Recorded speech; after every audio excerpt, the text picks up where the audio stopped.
horrible feeling when you glance down at the doormat to see that brown envelope with a speeding fine inside. It's even worse when you weren't driving, which is why you might want to know if a mobile speed camera takes a picture of the actual driver. It happened to me before when I was singing away and driving. I wasn't monitoring my speed like I should have been, and I sailed past a mobile speed camera van, and then my heart sank when I realised that I was over the speed limit. Then it was the countdown to the dreaded fine, which I got. Mobile speed camera vans are designed to take photos of the speeding vehicle, not the driver. So mine took a photo of my car from behind, so you couldn't see me.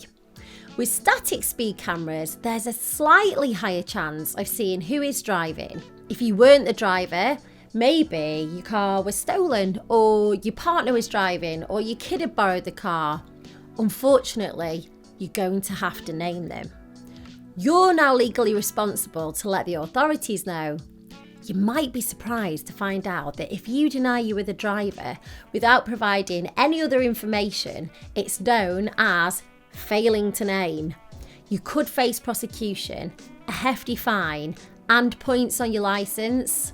The only way you could challenge a mobile camera speeding fine is to plead not guilty to the offence, but you may have to face the following: attending a court hearing, paying a larger fine if you lose, getting more penalty points on your licence if you lose, paying court costs if you lose.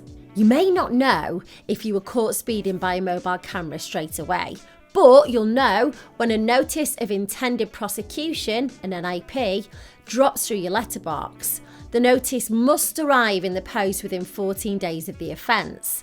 If the notice arrives any later, you might not be prosecuted for the offence. However, this isn't set in stone because when you're caught speeding in a hired vehicle or borrowed car, the notice is sent to the registered keeper.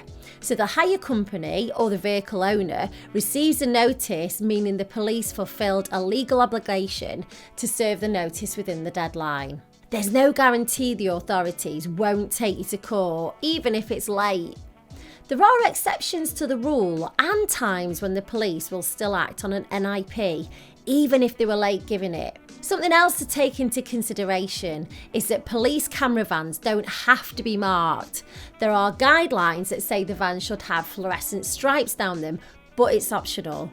Another crazy thing to take into account is that you can be caught speeding by a mobile speed camera van up to a mile away, and the van doesn't have to be on the same side of the road as you to catch you. If you still think you have the chance to appeal, I'd strongly recommend that you get a professional opinion because speeding tickets are very difficult to challenge.